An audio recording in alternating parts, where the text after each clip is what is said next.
Welcome to the Grand Auditorium at the Palais des Festivals. My name's Julian Newby.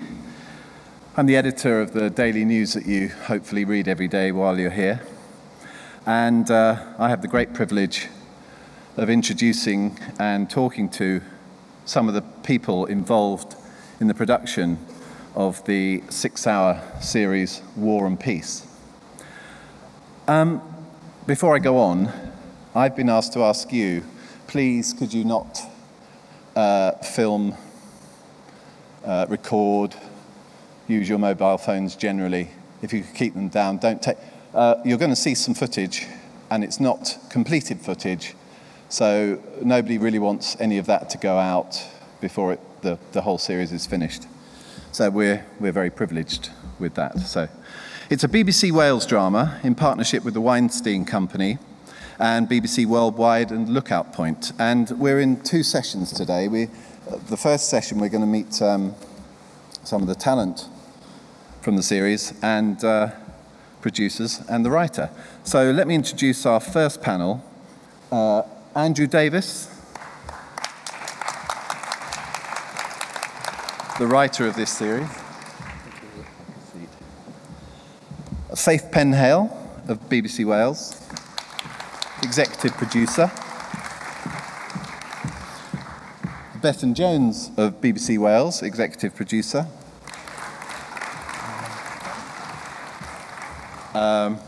One of the stars, Tuppence Middleton.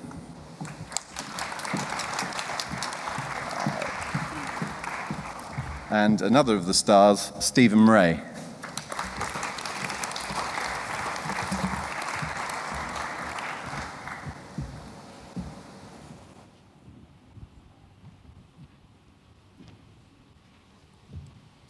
Welcome. Wow, it is great. I've seen some of this before. It's absolutely superb. Let's start with the man who created it, Andrew. How did you come to this? Well, I've never read War and Peace. I was saving it up for my old age, and then somebody told me I was getting quite old, and it was about time I read it. And so I was very pleased when Faith invited me to read it with a view to adapting it. So I took it on holiday, read it on the beach in Antigua, and came back very enthusiastic about the book and very positive. So that's how it all started. Was it a daunting proposition? I mean, it's famously long. And, well, the first chapter, I've read it. I read it before him. The first chapter is like a list of names. It's what puts people off. It's a little bit difficult to get into at the beginning, but you'll all be grateful to me because I've sorted it out for you. You have to remember the names basically of 3 families. That's all it is, and you get used to that. But none of you need bother reading it because I've got all the best bits out of it now. And no, I didn't really find it too daunting. I think you have to be very arrogant to take on these jobs with these great works of literature and not be frightened of them and just... I give my own interpretation. I pick out the bits that I love and express them as well as I can.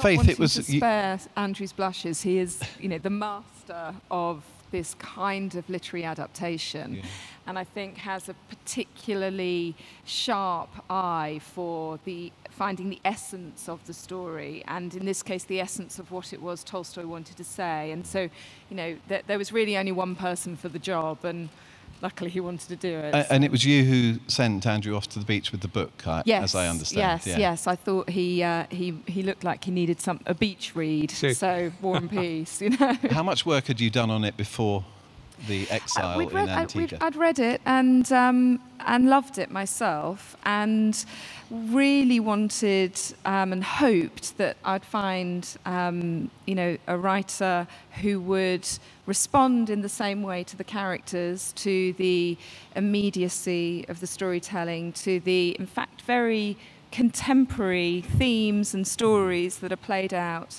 And instantly, he did, and so it was. I was kind of surprised that it felt so fresh and modern and funny. Because nobody's ever seemed to see much comedy in Tolstoy before, but it's full of comedy. All of human life is there. There's great comedy, great, obviously as the story progresses across, through the lives of our characters, there's enormous tragedy. But, it's sort of a wonderful, wonderful story about how to live life. Yeah. Bethan, tell us a bit about the enormity of a project like this. I mean, we know the book, we know it's grand, we know it's lush, we know it's rich. When you're sitting there with your first blank piece of paper, how does your mind work? What's the process?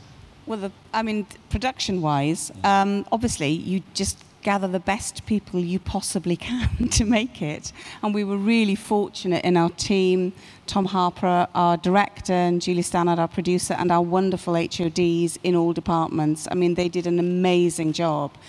And what was great about Tom is he carried on, I sense, in Andrew's view of it, that it was about youth and about young people, and it has a very fresh and young feel in Tom's direction. So we felt that was something we wanted to carry on, and really it's a process, like any other production, but as long as you've got those key talented people in place, and obviously then you get to your casting, and we were so fortunate to have everybody wanted to do this. It's wonderful, everybody wanted to do War and throughout the whole process, from the writing through to production, now in post-production, is that everybody has wanted to bring their very, very best to it, because I think there's a sense of both responsibility and privilege to be adapting a piece as iconic and important as War and Peace. And I think it's kind of a chance in a lifetime, exactly. Isn't it? You don't do it that often. Yeah, it's a once-in-a-lifetime opportunity for everybody. And that I think that you can really feel that in the production and in the production values on screen. I think everybody wanted to be their very best and be their most ambitious. With the risk of insulting anybody here, did you get all your first choices? Every time. You wouldn't say it any other way, would you? No, I mean, that must be... We've got amazing ensemble. I mean, good Lord, have you seen them? They're extraordinary. What a team. It's a dream cast. It's fantastic. Well, we were lucky enough to see some yesterday and see you guys on the screen. Tuppence, when you got the part or were asked to audition, well, how did it happen? Were you asked to audition or were you offered it? How did it work? No, I just auditioned as everyone else auditioned. I was away shooting on another job and saw the audition come through. And I'd actually heard about the project about a year before we even started auditioning. And as soon as I heard about it, thought, I have to be in that. I was a huge fan of Russian literature and Tolstoy. And like you said, I think it's... in my lifetime, it will probably only be done maybe a couple of times, but only this time when I was young and I have all those amazing characters that are my age, and I just really, I knew I wanted to be in it, but I also knew there would be a lot of competition, and so I sent a tape, sent it off into the ether and hoped and crossed my fingers, and luckily I got it. So, yeah. And what stage did you read the book? I'd started reading it about 3 years before and got a third of the way through it, and then just kind of given up through being busy and lazy and never picked it back up again. And then when I got the part, I had about 4 or 5 months before I started, which was perfect timing, so I just read it before and was all up to date by the time we started. And as an actor, when you're reading a book like that, so you read it before you knew you were going to be in it, do you ever envisage yourself as one of the people?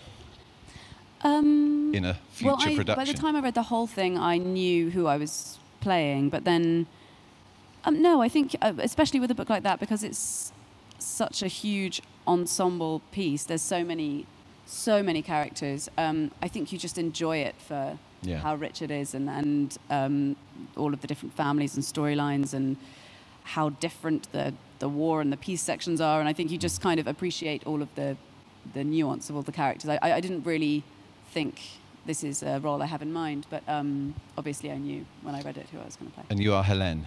Yes, Helen. And can you describe Helen? Can you describe the character?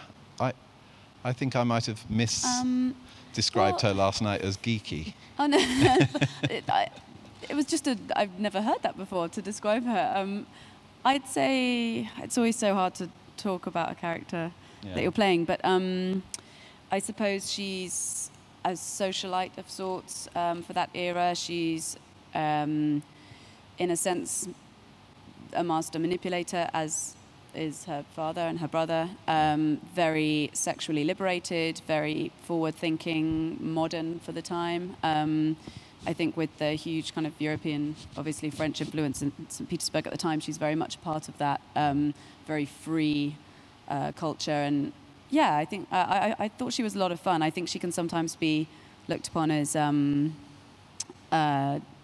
of villainous, but I think she just knows what she wants and how to get it. Yeah, she's usually the villainess in any other adaptation I've seen, and you meant to hate her, but I kind of really liked her. The only thing wrong is, she gets involved with people whose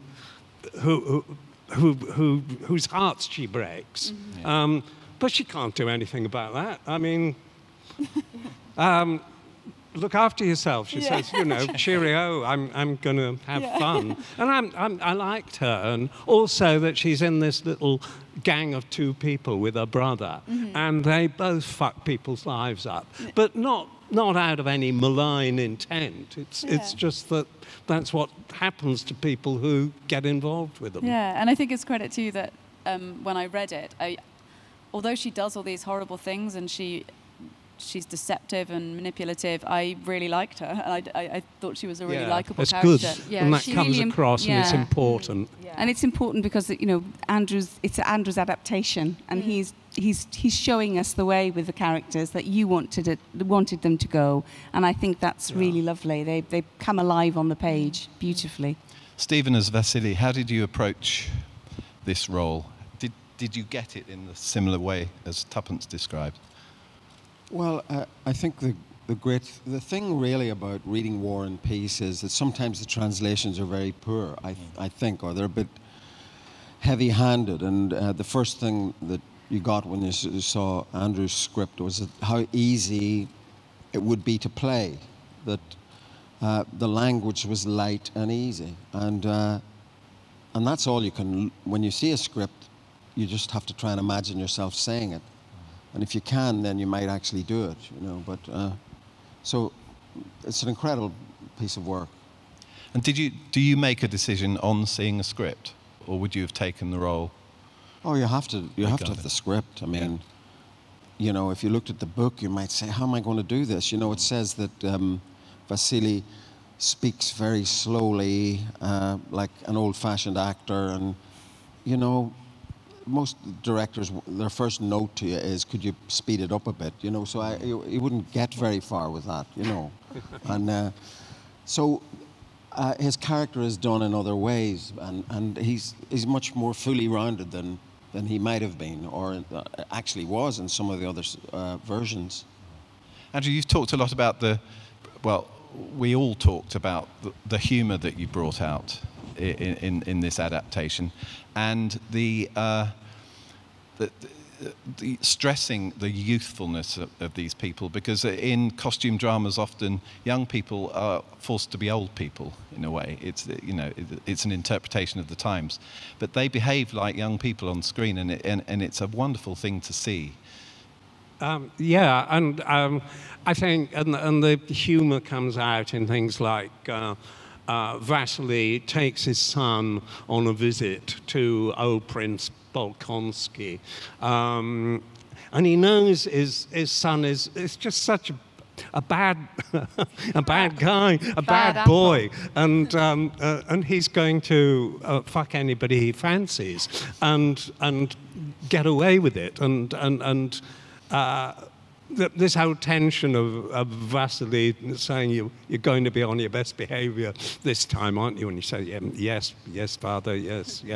Is she really very ugly, this girl?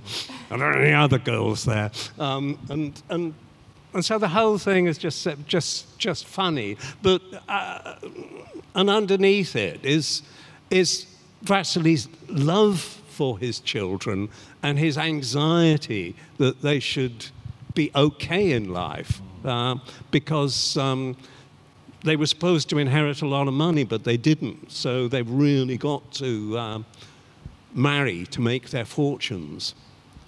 Faith and Bethan, how much were you involved in the decision-making regarding the locations? Because it's all on location, isn't it?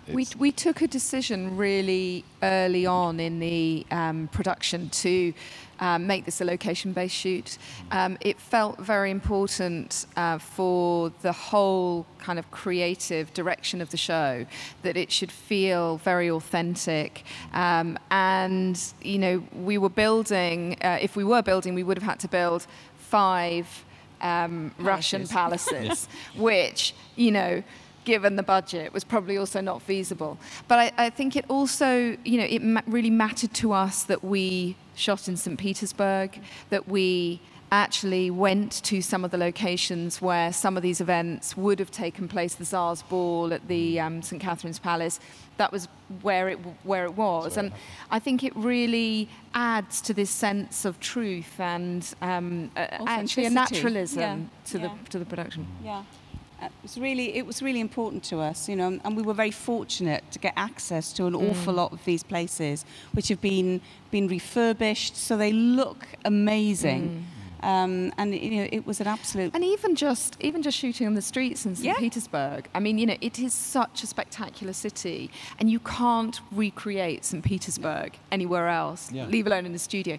So, and given the story is about, you know, it's about Russia as much as it's about these wonderful families, and it's about, you know, at this point in time, at this point in history, the survival of Russia, and it felt so important that we actually went and shot there. So I think it, again, you know, we'll show some scenes, but you really do, I hope, get a sense of Russia as a character in the piece. And as an actor, Tuppence, what's that like to be in the place where the action actually happened or was written about? Yeah, I mean, it's incredible to be there, and it was so beautiful. And I think there's something so specific about Russian literature and the intensity of the people and the melancholy and I think it's so informed by their environment. And so for this, you know, classic novel, I think it's so important to be there for real. And yeah, I mean, you can't compare filming in those palaces. There's nothing like it anywhere else in the world. So it was great for us because the minute you step into these huge decadent rooms, you really feel, you know, part of the story.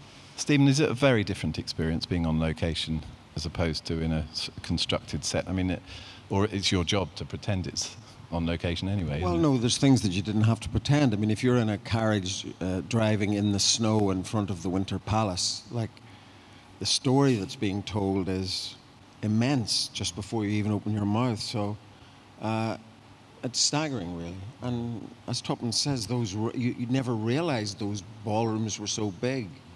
So you have a whole sense of that society, how it was dominated by a few very rich people, you know, and fighting each other for what money there is, you know. And the wealth, I mean, the level of wealth in this society at that time is sort of beyond anything we could imagine today, you know. Certainly beyond our, you know, British royal family. It's sort of, you know, extraordinary. And when you go and see their homes, you know, they are immense. I mean, and I think it felt really important to try and bring that to the adaptation, to actually capture that sense of the aristocracy, the Russian aristocracy as they were. We're going to see a clip now. We also had, you know, the other side of life as well. So we were very fortunate because we had those locations too, you know, where we went to the more peasant areas and the Uncle Mikhail stuff. All that material, all those buildings were there. And we got a real sense of an overall sense of, as Faith says, the aristocracy and the money, and then the poverty and the countryside of Russia as well. So the whole scope, if you like, of the book is covered in that, as well as the battles. Dear Lord, Yes, let's not forget those. Let's not forget the battles. Let's look at it. There's an amazing establishing shot in this clip of the palace. Yes, there Faith, is. introduce the video for us. So we wanted to share with you an exclusive sneak peek at a couple of scenes and a bit of a montage at the beginning here, which just, I hope, shows off some of the flavour of the show. I do need to say it's work in progress. Bear with us. It's not graded yet, it's not mixed yet, but it felt really important to show, and we're very proud of it and wanted to take the chance to show you something. So I hope you enjoy. There are a couple of clips. This is the first one. We're going to say goodbye to Tuppence and Stephen now. Thank you for joining us. And Andrew.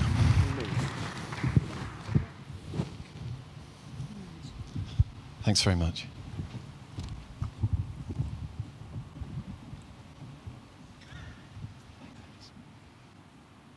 We're going to talk a bit of business now. Joining us on the panel is Ben Donald, executive producer, international drama at BBC Worldwide. Simon Vaughan, CEO of Lookout Point. And Negin Yazdi, president of international productions at the Weinstein Company.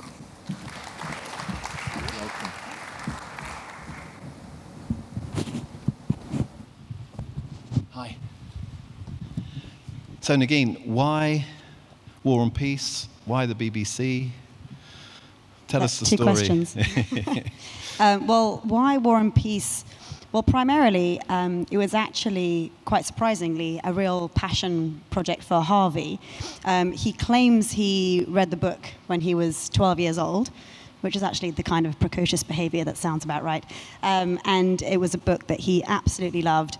And when we got wind of Faith and her team developing it, we then decided that we should pursue them incessantly, which I think you could probably attest to. It was within 24 hours of us putting out a release that we were going to do War and Peace. Harvey had tracked me down to my office in Cardiff and was ringing repeatedly on the hour. And we had a really great phone call within that 24 hours where he said, if you're doing War and Peace, I want to do it. This is my favourite book of all time. Yeah. And it went from there. It was really born out of his passion, I think, for it. Exactly, and I think overall the project really sort of matches the ambition and scale of material we want to be working on. And in terms of the relationship with the BBC, I think we discovered very quickly that our tastes were aligned, our ambitions for the project were aligned, and actually, that funnily enough, we're not that different in the way that we work, and we're all truly committed to the show, and that above all, the show comes first. Yeah. And, like any sort of working family relationship, there were disagreements and discussions and things, but all in a very healthy way that I think ultimately made everything better. I think that's right. I think it really helped that from the outset we had lots of conversations about what we both envisaged for the project and how we saw it coming to life on screen. And because we were in agreement from that point on, the journey then became one that worked, and the partnership is one that has always felt very strong. I think where these things can sometimes run into trouble is if you aren't clear from the outset about what it is you want to do. And I mean, Faith is an extremely strong leader. So I think what she sets out, and I think this is an important thing that we've all learned. I mean, Ben and I have done a fair number of international co-productions, as most people here have. And if it doesn't feel right at the beginning, it never gets better. It's a guarantee that it will only get worse. And I think what happened here was a very organic actually War and Peace in general was a very organic and natural process. It's only been a couple of years since we were here talking about the idea of making it and trying to persuade the international broadcasters around the world that it was a good idea to make it again, because it had been made a few years back. Though never in the way it's been made this time. This is the definitive. Hopefully the definitive version. The Weinstein BBC marriage has been a surprisingly effective and powerful thing, both in terms of attracting talent and cast, but also in terms of making a statement to the global industry that this is a big deal and you better pay attention. And I think that's what it takes to get heard in a market like this, where there's thousands of new hours of TV being produced every year. Yeah, I think from our perspective, for sure, we see it as, a historic collaboration for us, and we really hope that this is the beginning of a beautiful friendship. It's been a very creative process, hasn't it, all the way through? Simon, you've already inferred that these co-productions can be tough things, but you did say to me some weeks back that one accelerator in the process was when the Weinstein Company came into the process. Look, I mean, it's about gaining momentum. It's you can't fake it. You have to have the raw materials right. And I think what with building from the base of the BBC saying we want to order green light War and Peace. It's going to be made by Faith and Bethan. This is a team that is behind Doctor Who and really big, commercial, noisy, the most commercially successful programs probably made in the UK. And then, Sherlock comes out of BBC Wales. So the idea that team is taking on a literary classic like War and Peace is a very, very interesting start. And obviously to then get Andrew to embrace it so wholeheartedly and to fall in love with it and write it, then it's about evolving that critical mass. And that Tom Harper as a director, this is the guy who's just done Peaky Blinders before War and Peace. It's kind of interesting and it's fresh. I think that actually illustrates, I think, in terms of our creative alignment, I think that was the single clearest indicator to all of us that we were all behind Tom, who, he's, as I think the previous panel pointed out, was, he's a young guy, and his vision was to bring the sort of youthful energy of the piece. And when we realized that that's what we all wanted to do, then I think we knew we were on the right track. But there were game-changing moments, bringing the Weinstein Company on board and then opening conversation with A&E, Lifetime, History Channel, where all three networks come together. And, they're buying into the taste and the palette that the team are creating. But also, it's the casting as well. Lily James, not only the star of Downton Abbey, one of the world's most successful shows, but then all of a sudden there she's on the big screen and she's Cinderella in Disney's hit movie. All of this taking place while we're shooting. So it was with wonderful prescience, actually, that the casting of Lily occurred, and she's absolutely spectacular. None of this was an accident, by the way. No, it's just your typical genius. But the combination of the Paul Dano, James, Lily, all in those roles feels very, very solid, both domestically for the BBC, but globally for commercial networks around the world. I always like to know with productions like this, or with anything, when was day one and what was it like? Was that your day one, when you decided to... Day one in terms of production? No, day one in terms of dreaming up the idea of doing it. Oh.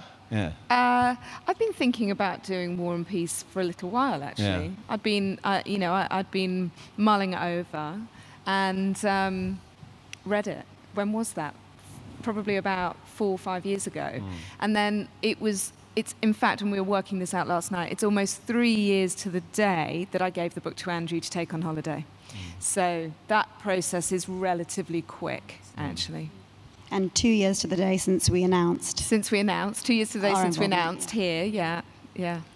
Ben, give us an idea of your role in all of this so far. We had to we were responsible for exploiting the show in the rest of the world. And obviously it was fantastic to be able to bring Weinstein together with BBC, but it's a very ambitious project from a financial perspective, and so we had to offer our support, and for that we had to take a reading of what was the appetite in the marketplace for this, and much of that's a no-brainer because it's a huge. Tolstoy would have hated the word brand, but it is an iconic title that not many people have read, but lots of people know about. But you have also to know exactly what your proposition is, and I think you've covered a lot of that in the early session about that freshness of approach, focusing on the youthfulness of the main characters and the love story elements, and so you're not going out into a marketplace where you have arguments against the conventional wisdom that the world doesn't want period drama, doesn't want classic adaptation, because you're not presenting something. You're reinventing the genre, and luckily we work in an industry where all those conventional wisdoms can be exploded by the combinations of talents that have been assembled around this show. And for us, we felt it was something we could get behind very, very strongly. And I think this marketplace is proving us absolutely right. And sometimes it's best to wait as that package grows with all the people that have been assembled behind and behind the camera as well as in front of it. For this show. So, you said before, it's a privilege to be involved with. That comes around once every so often, War and Peace, so it's every 10 or 15 years. And I think it hadn't been adapted for 40 years in the UK. Not in the UK, yes. I mean, we were going into a marketplace where we were going to be talking to broadcasters who would consider that they'd done it quite recently. But I think what we've come up with, or what these guys have come up with, and what we've been able to take out to the marketplace is very, very different. And we're very, very confident about. You see one great clip, you'll see another great clip, and I think it's fantastic just to be able to sort of to prove the market wrong sometimes. I think that actually, yes, there is a market. And I mean, finally, I think, novelistic television is what a lot of people talk about. Well, its roots are in some of these great classics. So the storytelling, I think, isn't very far from being contemporary anyway, despite the kind of over and above the kind of the themes and things. And we lay people. I was going to say, remember too that BBC Worldwide were incredibly bold and ballsy here in coming to the table very early on and saying, I certainly one of the largest sums of money I've ever seen written, and saying, no, we're going. This is happening. This is real. Backing the production 100%, and saying, in the absence of any safety net, we're making this and it's going to happen. I think that's not a small thing in a market where certainty, if you had to piece this together, as I've done before on projects, country by country, yes. Painfully piece it together, whereas the stability that BBC Worldwide, Weinstein, BBC, now we're making it, and we're talking to the international community. It's a much more kind of grown-up way of approaching a co-production, Incredibly confident, approach. We lay people kind of presume that this is going to go worldwide. It's bound to. It's a massive story. It's a lavish production. But you have to consider, don't you, the international audience and how the format of the thing. It's 8 hours in the US. It's 8 parts. I mean, I don't think the international audience comes first. It comes from the integrity of the voice of the you face ideas to do it with Beth and Andrew. The seeing the book, seeing the potential of the adaptation in the same way.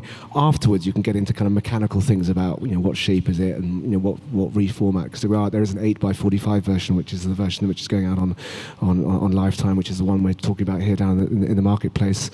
Those they are a necessary part of understanding who you're going to be selling it to at some point, but it shouldn't impinge upon the creative process. And I think that goes back to the point about confidence and momentum. You're making it the way that you want to make it, and then you see how it can be, early on in the process. You start talking about those shapes. So I know that's a job in the edit still to come. Yes. Small job. But I think it's a general point about the universality of those themes, and I don't think that's not diluting anything in the creative process. Great love stories focused on young people making their way in the world. What could be more international and universal than that? That's really where it starts. And the treatment of it feels, really incredibly modern. I mean, from the casting to the choices that Tom's made, the location base, it has a real modernity to it. So that combined with Andrew's very very gettable storytelling, very direct and very, very powerful storytelling. I think it does feel like an incredibly contemporary adaptation. And ambitious too. I mean, that's part of it. Part of all the partnership is that it raises your ambition even further. We were always ambitious for it, but you're working with people who are also ambitious. It just drives you to be better and better. Co-production is a thing that people do regularly now. It wasn't always an easy thing to do, and what you've all described is a very smooth running machine. There must have been roadblocks. Look, it's about leadership. Who's the boss? Faith was the boss, and we all worked for Faith. And that, including Harvey, and that is how it was from the beginning. Difficult as moments were, when a call had to get made, it got made. And in the way who's it? So lead, follow, or get out of the way. I think Ted Turner said that. But somebody has to drive the train, and if you don't have that, run a mile. We run a mile from any show that doesn't have clear leadership. And I've been around the block and done difficult co-productions, but if there isn't one clear leader and you're not behind them, forget it, don't make it. And is the clear leader established at the start, or does the clear leader emerge? In this case, for example. Listen, I think it has to be from the start. I think we have to be very clear on that. If you don't have that from the start, you are lost. From the outset, in all conversations with Nagin, with the team at the Weinsteins, with Harvey, it was, it was always very clear. And it's not just me, it's about the BBC actually in this. And I think, it felt really important that, when push came to it, this should feel like a BBC adaptation. And that was something, thankfully, that the Weinsteins were incredibly supportive of and wanted to buy into as well. And obviously BBC Worldwide, a part of that close-knit family. But, it's about actually understanding where the creative kind of nucleus really is. I mean, but that isn't to say that you don't have exactly the same collaborative debate that you would always have. It's just that in the end, if there isn't consensus, somebody can call it, and you can crack on with your day. Yeah. So no roadblocks that you're going to talk about. Well, no, but there were brilliant things. There were brilliant things. Yeah, there was Harvey weighing in strenuously in helping to secure certain members of cast who might not have otherwise been available, picking up the phone to make things happen in a real way, and asserting his authority very loudly and clearly. But also to very, the good. very collaboratively. I think that's the key. Yeah. It's really felt like a collaboration. And even when we're going through edits and everything, the notes coming back are all very positive and collaborative, and we're working, it seems, really well. It feels like a very equal partnership. Well, having been with you all for a couple of days, it really does feel like that. What about your hosts? It was shot on location. It was St. Petersburg, Lithuania, and Latvia. How was that all set up? How were those places? It was a tough shoot in as much as we shot for just over 6 months through the winter, spring, and then summer. We had to, because the book spans 7 years, and so we had to return to each location twice, really, to go to get a kind of spring and winter, or summer and winter shoot there. But we had extraordinary crews, incredibly hardworking, amazing support teams out there. And it was a really, very enjoyable experience. I do remember, though, we looked at, there was all sorts of different possible ways of approaching it, weren't there? I mean, there was budgets for pretty much every country that's ever co-produced anything anywhere. We did a lot of early sort of research into few different kind of models as to how we could make it, but this felt like the best one. We always knew we wanted to go to Russia and shoot in Russia. So actually having these sort of very big decisions taken early on, we knew we wanted a single director, and that then has a massive impact on the way you can shoot. We knew we needed snowy winters and very hot summers. So there are certain things that were absolutely locked down from the beginning, and that then helps to dictate some choices. Actually. Was there funding available from these places? There's a rebate structure, a sort of tax credit structure, but but there's a tax credit without being ungrateful. There's a sort of tax credit structure pretty much everywhere now, and so that there's a level playing field. And I think that's a good thing. Even the UK, which was late to the game, where you ended up, I think, where we've all ended up, is in a place where you can actually make things in the place that is best to make them, rather than for these slightly contortionistic reasons that we used to do stuff. So we're in a purer era now in terms of production. That is my feeling. It's you're really still eligible. led by the creative decisions again. Every time. It's great. We've come to the end, but we're going to watch some more. So again, please reintroduce this clip. This is another clip. Again, work in progress, but I hope shows off some of the scale and ambition of the production. Thank you all very much. Thank you for coming. Please join me in congratulating this incredible team on an amazing production.